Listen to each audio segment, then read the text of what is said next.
Welcome to the fifth in these series exploring character within Jane Austen's Sense and Sensibility. We've gone through Eleanor, Marianne, naughty minx Lucy Steele, cheeky, gossipy Mrs. Jennings, and it's now time for someone potentially a little less interesting, Edward Ferrars. How does he come across in the novel? Well, you're going to have two tasks. As previously, you've got to pick out 5 moments in what he says, does or thinks is important, and also 5 key quotations. This is going to help you write an even better essay in your A-level examination. Stay tuned and watch Schofield on Shakespeare.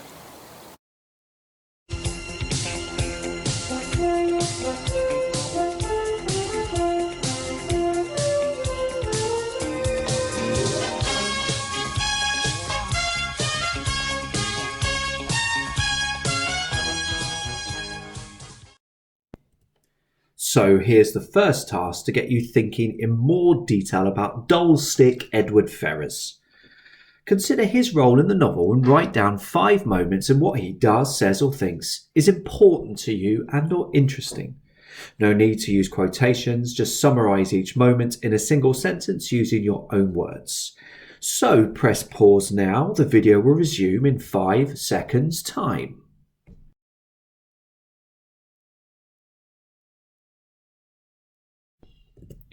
And here's my list, starting with the narrator's introductory description of Edward. Next is a rather fun section in which Edward wonders about what the Dashers would do if, to use modern parlance, they won the lottery. My third moment sees our hero rather morose as he talks about his disagreements with his family about possible careers in the army, the navy, law, or the church. Next, we see how he reacts when bombarded with abuse and financial threats from his belligerent mother. And fifth and finally, he explains the rather tragic circumstances that led to him becoming engaged to manipulative wench Lucy Steele. So let's explore these moments in more detail, starting with the narrator's introductory paragraph on Edward within chapter 3. He seems decidedly ordinary, I'm afraid. Read this extract now, pressing pause.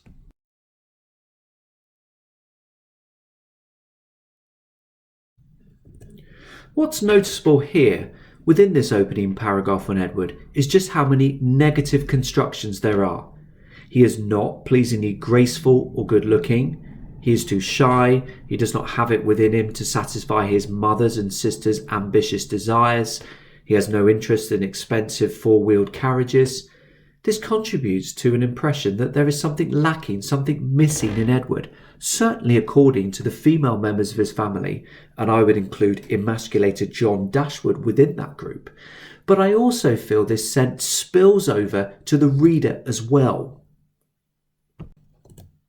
Susan Morgan gives some lovely insight into the presentation of Edward within her essay Polite Lies, the veiled heroine of Sense and Sensibility.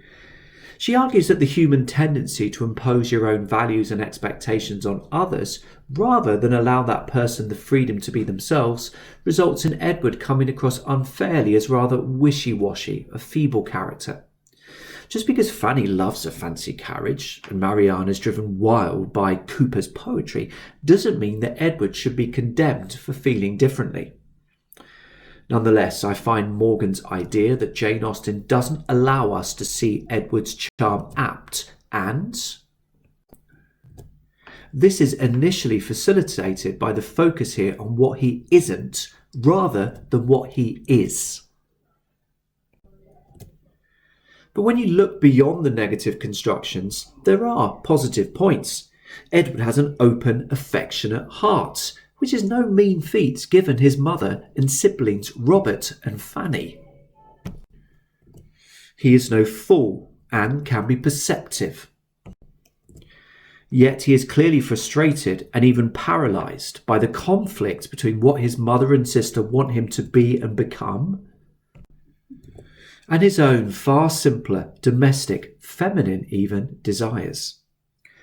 Austen's language gives clues galore as to how we should react to the Ferrars' grand ambitions for their eldest son or brother.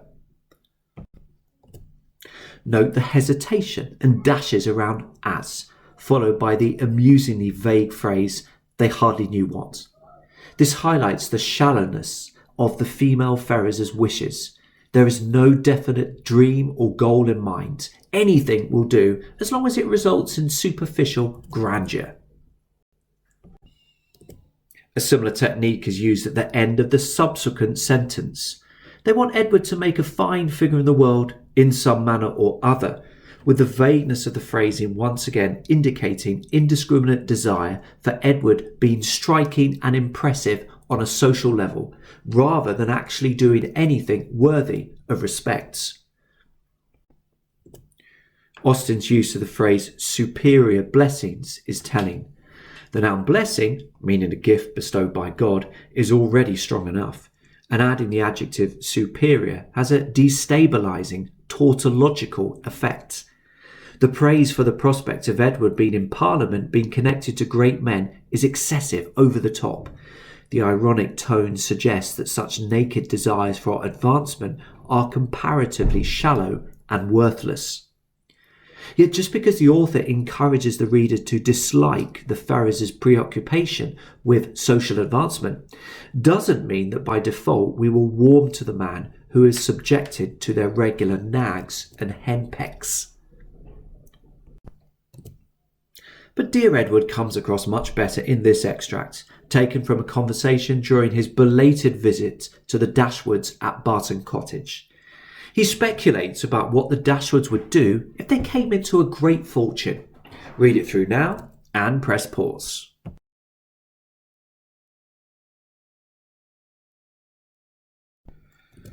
What we see here is a moment in which Edward is actually relaxed, is actually free to let his own character shine through. With his natural shyness overcome, he is able to light-heartedly tease someone he knows well, Marianne, using hyperbole and extravagant language. Note his initial use of anaphora, as he is relaxed enough to fantasize extravagantly about the extraordinary number of orders for new books, music and prints. Notice the quantity of exclamations, 3 in quick succession, indicating Edward's enthusiasm and higher pitch of voice. He is really getting into his teasing. Hence his use of hyperbole when he suggests that Marianne would buy up every single copy of Thomson, Cooper and Scott to ensure that there were no owners who didn't adequately appreciate their wild, romantic beauty. Edward is, dare I say it, quite funny when he parodies Marianne's love of nature by picking out a single random uglier feature of the natural world, an old twisted tree, and suggesting that she would get her hands on every single book about it. There are parallels here with Eleanor's excellent deadpan dead leaves comment from the previous chapter. Perhaps the pair's shared love of dry humour means they really will be perfect partners following the end of the novel.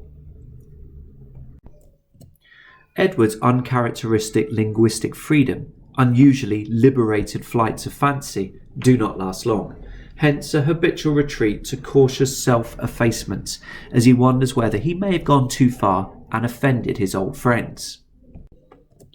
But he hasn't, and what this exchange does do is give us a sneak preview of how happy, how himself Edward would be in an imaginary future in which he could somehow be permitted to live his life with members of the Dashwood family rather than with Ferrars's.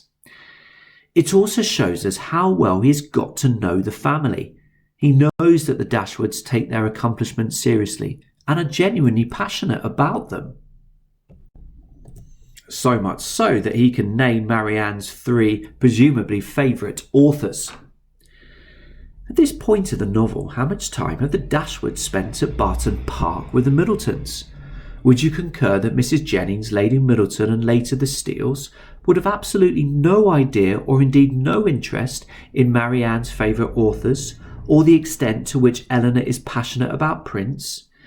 So the detail within Edward's speech here shows that he genuinely respects each member of the Dashwood family and is interested in them. Sir John may be kind-hearted, but ultimately he just wants noise and company. Edward wants them. But unfortunately for a significant swathe of the novel, Edward cuts a dissatisfied, rather unhappy figure, as he does here when he talks about his disagreements with his family about a possible profession. Read this through now, pressing pause.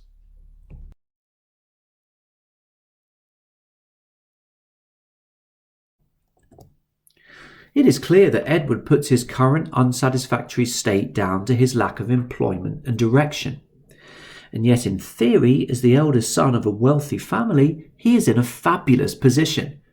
Provided he toes the line, he will be provided with and later inherits a very comfortable income without having to do anything at all. Whereas female characters, notably the Dashwood girls, have to live with the realization that without a prudent marriage, they will slowly sink into social obscurity and comparative poverty. Edward can just sit back and relax. But the reality is that such a position has left Edward dissatisfied with himself and, from my analysis, even depressed.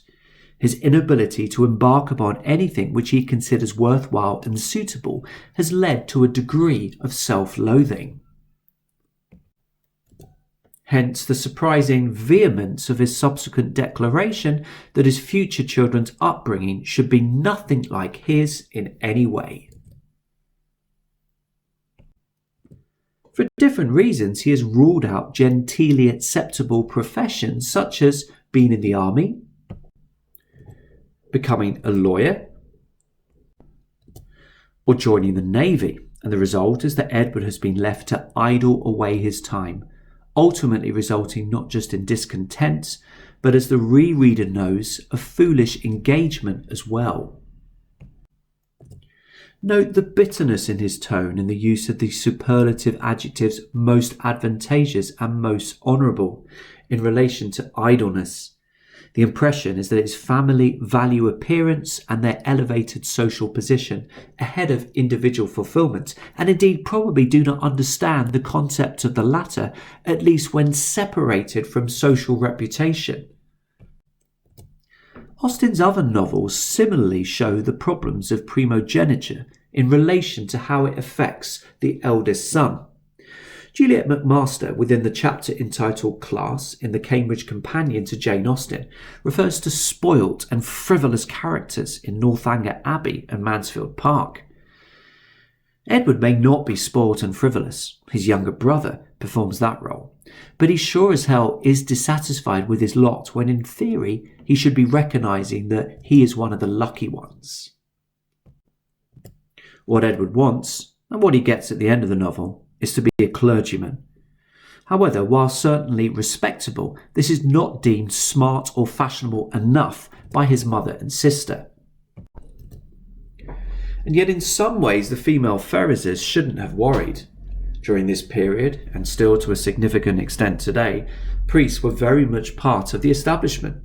They were generally not interested in inspiring particularly fervent religious beliefs, the idea of which can socially unsettle. Gary Kelly, within the chapter entitled Religion and Politics in the Cambridge Companion to Jane Austen, refers to the comparative secularisation of the church at this time, and the fact that positions in the church were increasingly bestowed on pals and chums from the gentry, as indeed happens later in Sense and Sensibility, which is implicitly celebrated as a good thing. Within this context, Edward's desire to be a clergyman is hardly socially subversive. Time now for my fourth moment, which shows Edward's stubborn streak and strength of character. Silly old Nancy Steele has spilled the beans about his long-standing secret engagement to Lucy. Much hysteria has ensued. Read through this extract now and press pause.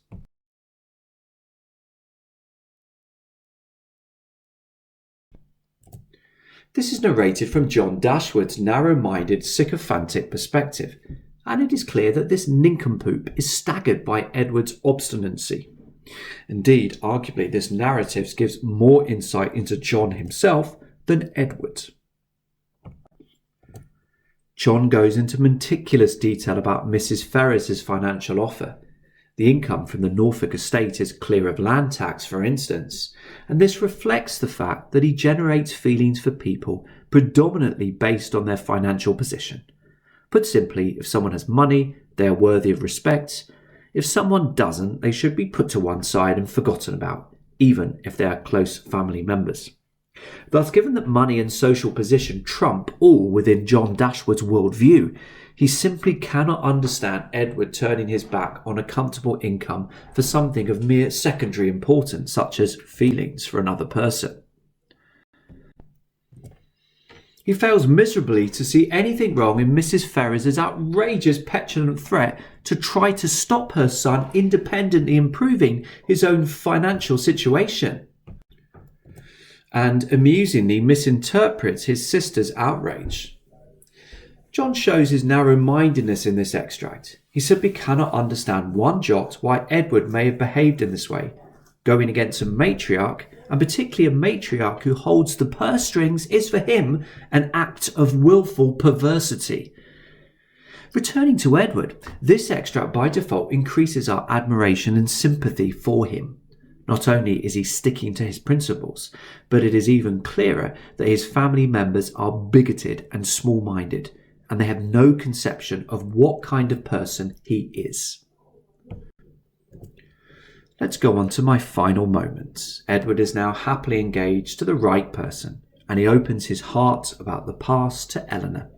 Read it through now and press pause.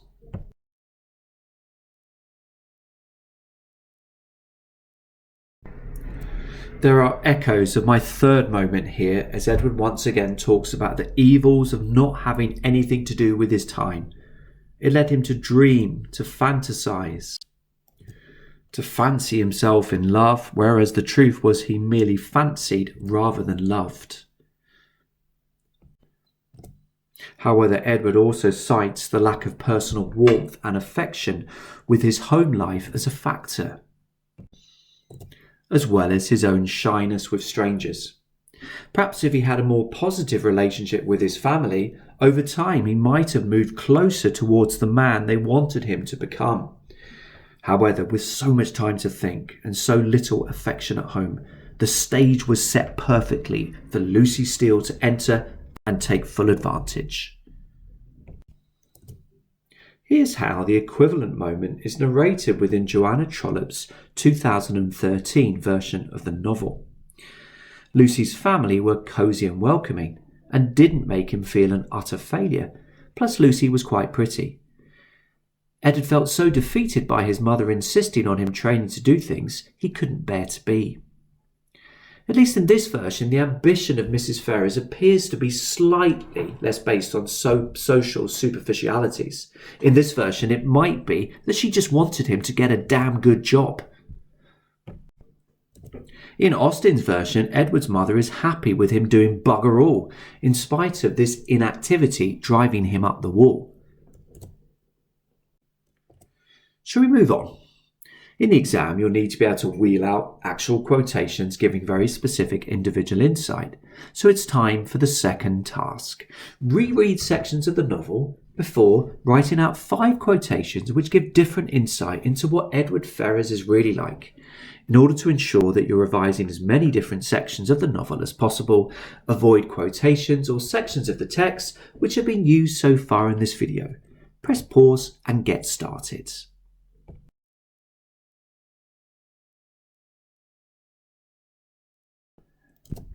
Here's my first quotation. Eleanor is slightly puzzled by Edward's occasional low moods at Norlands. There was at times a want of spirits about him which, if it did not denote indifference, spoke of something almost as unpromising, that dejection of mind which frequently attended him. Eleanor has just intimated to Marianne that she has feelings for Edward, and that she has seen signs that he may have feelings for her. Yet for someone who might be sowing the seeds for a courtship, someone discovering a vibrant, exciting connection to someone of the opposite sex, a frequent dejection of minds puzzles. The rereader knows, of course, that a significant reason for this is Edward's engagement to Lucy, something he feels that he must honour at all costs. Here he is, discovering a woman with far more intelligence and integrity than his fiancée, yet he knows that he has already made a calamitous, with hindsight, life decision.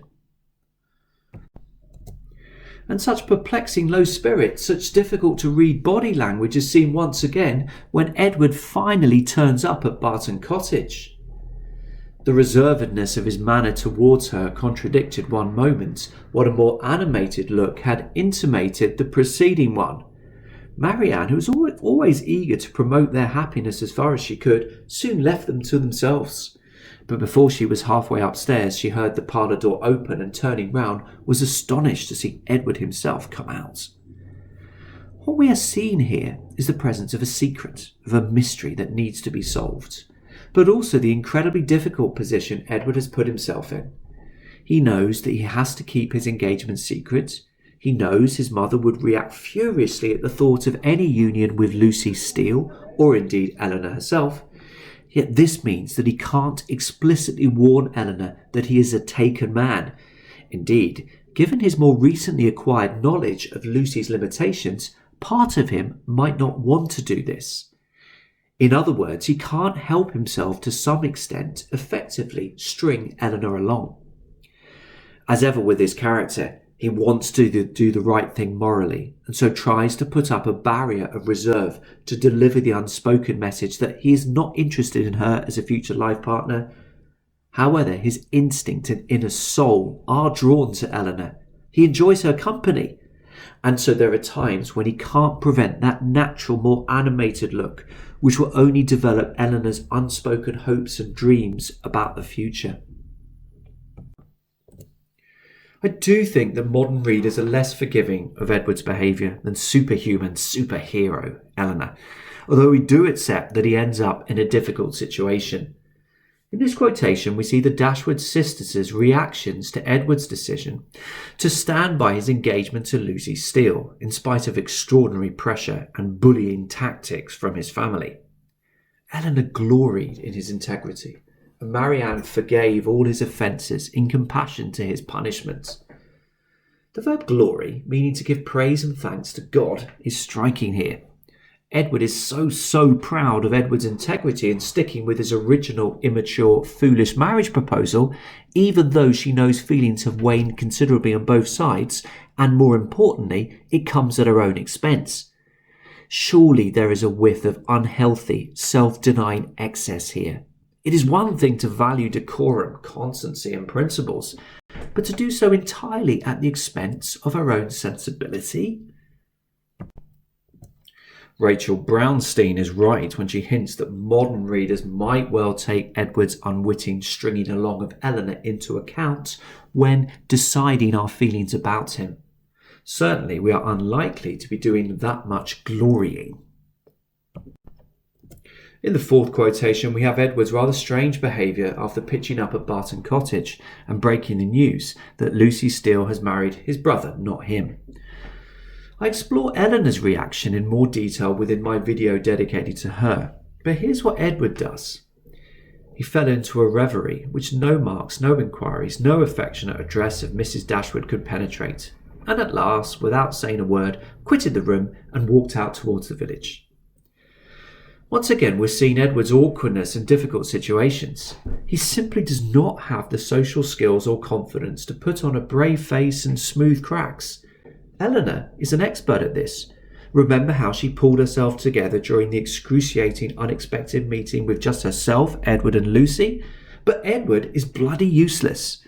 So here, what does he do when emotions are beginning to rise to the surface and when the love of his life is ready to be proposed to?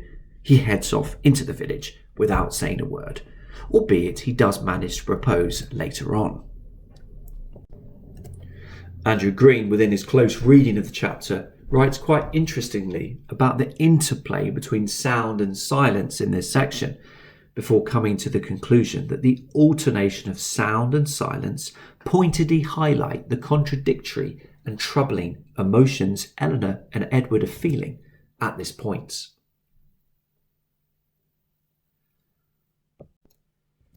My final quotation sees the narrator wrapping things up in the final chapter.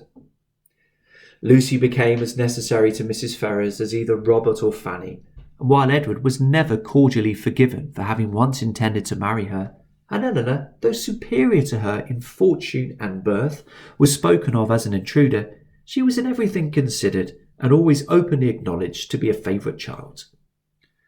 As ever, the lines drip with irony. Whereas Edward is never cordially forgiven for having once intended to marry Lucy Steele, that same person married to his brother Robert becomes the favourite child of the family and fully integrated. Austen shows just how far flattery can take you with the superficial and shallow within this sharply defined social world. However, whilst Edward may never be cordially forgiven and Eleanor may always be to some extent an intruder, the reader knows that these two no longer care. They have each other and their love. We know that, for once, we have two people who are actually suited to each other. God bless the two E's. God bless. It looks like we've come to the end of this video exploring character within Jane Austen's Sense and Sensibility. I hope it's been useful. Many thanks for watching.